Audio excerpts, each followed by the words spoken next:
উপস্থিত হয়েছি দক্ষিণ মেন্দাবাড়ি গ্রামে। আমরা এটা কালচিনি ব্লকের অন্তর্গত।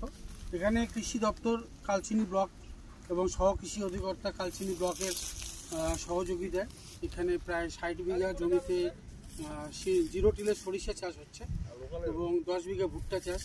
তো এই যে বিনা কর্ষণে সরিষা চাষ, এটা অত্যন্ত যুগোপযোগী একটি প্রযুক্তির বিস্তার হচ্ছে, যেটার জন্য আমরা আলিপুর জেলার কৃষি দপ্তরকে আমরা ধন্যবাদ জানাই এবং বেশি করে ধন্যবাদ জানাই আমাদের মাননীয় প্রবোধ মণ্ডল স্যারকে, কারণ উনি উদ্যোগ নিয়েছেন এখানে জিরো টিলেজ করবার জন্য। তো এখানে এই মেন্দাবাড়িতে যে সমস্যা সেটা হচ্ছে ফসলের উপর হাতির একটা অ্যাটাক হয়ে থাকে। তো সেই জায়গায় ধানের পরে খারিফ ধানের পরে এখানে জমিটা মূলত পড়েই থাকে এবং তারপরে আর কোনো ফসল করা হয় না। তো আমরা সকলেই মিলে চেষ্টা করছি যে ফসল এক ফসলি থেকে দু ফসলি করবার জন্য।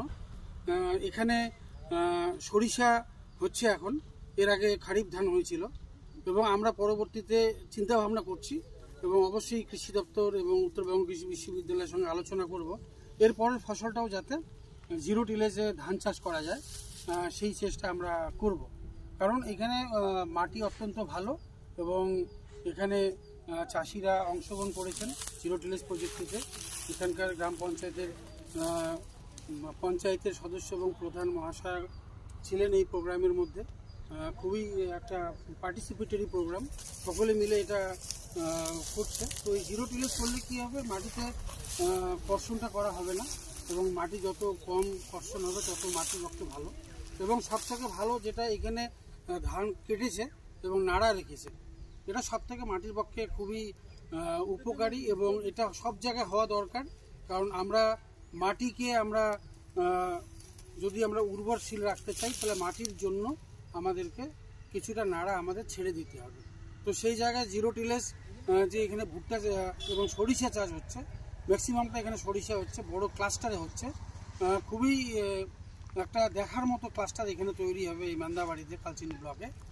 তো খুবই এখানে কৃষকরা উপকৃত হবেন এবং ফসলের উপর হাতির যে অ্যাটাকটা কম হবে এবং চাষিরা লাভবান হবেন, এটা আমরা বিশ্বাস করি।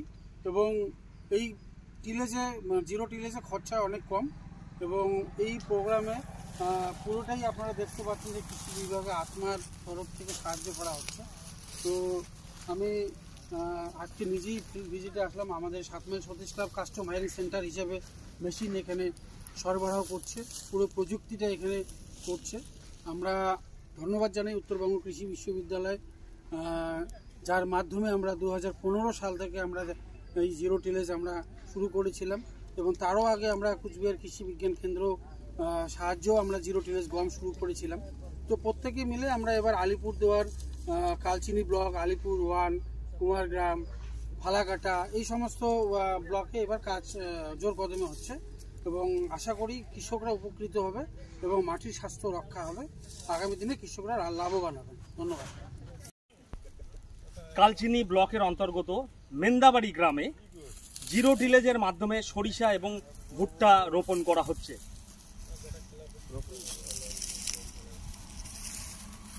জেলা কৃষি দপ্তর তথা কালচিনি ব্লকের উদ্যোগে কালচিনি ব্লকের এই উদ্যোগকে আমরা সাধুবাদ জানাই।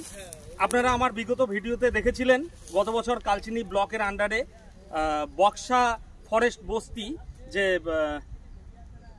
গ্রামটার নাম হচ্ছে গদাধর ফরেস্ট বস্তি এলাকায় 100 বিঘা জমিতে জিরো টিলেজের মাধ্যমে সরিষা চাষ করা হয়েছিল।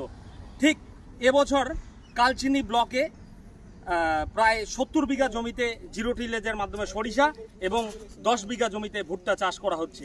তো আজকে আমাদের মধ্যে উপস্থিত হয়েছেন 7 মাইল সতীশ ক্লাবের সম্পাদক অমল রায়।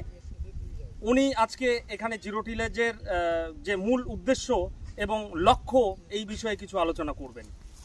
অমল রায় মহাশয়কে ওনার খুব মূল্যবান আলোচনা সবিস্তারে আমাদের সামনে তুলে ধরলেন। এবারে আমি আরও একটা বিষয় তুলে ধরতে চাই যে ফরেস্ট ডুয়ার্সে, বিশেষত আলিপুরদুয়ার জেলায় ফরেস্ট যে গ্রাম বা যে ভিলেজগুলো রয়েছে, এখানে মূলত এই জমিগুলো এক ফসলি অর্থাৎ একটা ফসল তোলার পরে এই জমিতে আর কোনো চাষাবাদ করতে পারে না। মূলত আপনারা কারণগুলো হয়তো প্রত্যেকেই জানেন যে বন্য যে জীব জন্তুর বিভিন্ন ধরনের উপদ্রব, সেই কারণেই তারা অন্যান্য চাষাবাদ করতে পারে না, যেমন ভুট্টা বা আরও অন্যান্য যে আলু থেকে শুরু করে অন্যান্য শাকসবজি কোনো কিছুই চাষ করতে পারে না। তো এই সরিষা চাষের বন্য এলাকাতে আরেকটা ফিডব্যাক রয়েছে, যেটা হচ্ছে সরিষা চাষ করলে এখানে সাধারণত বন্য জীবজন্তু সেরকম খায় না, বা তার পাশাপাশি যদি আমরা বলতে চাই যে এই সরিষা চাষের পাশাপাশি যদি বি কিপিং করানো যায়, এবং দপ্তর উদ্যোগ নিয়েছে যে এখানে বি কিপিং করানো হবে, কারণ বি কিপিং করালে মৌমাছি যেখানে থাকবেন, মৌমাছির উপদ্রবে মূলত হাতি, বাইসন বা অন্যান্য জীবজন্তু সহজে সেই জমিতে আসতে পারবে না। এটা হচ্ছে এক্ষেত্রে অনেক বড় একটা ফিডব্যাক আমরা পাচ্ছি। এবং এর পাশাপাশি এই এলাকায় আপনারা হয়তো পুরো ল্যান্ড দেখলেই বুঝতে পারবেন, পাশেই হচ্ছে চিলাপাতা ফরেস্ট, এবং পুরো যে জমি, এই জমিতে শুধু বছরে একটাবারেই ধান চাষ করা হয়, এবং তার পরবর্তীতে আর কোনো ধরনের কোনো চাষাবাদ আমরা দেখতে পারি না।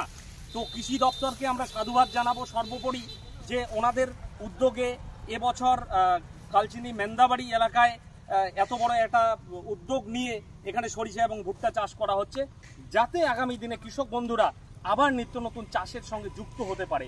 দেখুন, চাষাবাদ করতে গেলে বিভিন্ন ধরনের সমস্যা থাকবে, একদিকে যেমন ক্লাইমেট চেঞ্জ, অন্যদিকে বন্যজীব জন্তুর উপদ্রব, কিন্তু এগুলোকে উপেক্ষা করে আমাদেরকে নিত্য নতুন পদ্ধতি লাগিয়ে চাষাবাদ করতে হবে, তাহলে হয়তো আমরা কৃষি ক্ষেত্রে অনেকটা এগিয়ে যেতে পারবো। আমি সর্বোপরি অশেষ ধন্যবাদ জানাবো কালচিনি ব্লকের এডিএ মাননীয় প্রবোধ মণ্ডল মহাশয়কে, এবং পাশাপাশি সর্বোপরি যেনাকে গুরুত্ব না দিলেই নয়, উনি হচ্ছেন আলিপুরদুয়ার জেলার এডিএ অ্যাডমিন মাননীয় শ্রী রজত চ্যাটার্জি মহাশয়। ওনার উদ্যোগেই মূলত অনেক বড় আলিপুরদুয়ারে একটা কৃষিতে উন্নয়ন ঘটবে বলে আমরা আশাবাদী। আপনারা প্রত্যেকেই জানেন, বিগত দিনে উনি কোচবিহার জেলায় পোস্টেড ছিলেন, কোচবিহার জেলায় কর্মরত ছিলেন। খুব কিছুদিন আগেই উনি আলিপুরদুয়ারে যোগদান করেছেন, এবং ওনার হাত ধরেই আলিপুরদুয়ার কৃষির অনেকটা উন্নতি সাধন হবে বলে আমরা আশাবাদী। আমরা আজকের মতো এই পর্যন্ত, ধন্যবাদ।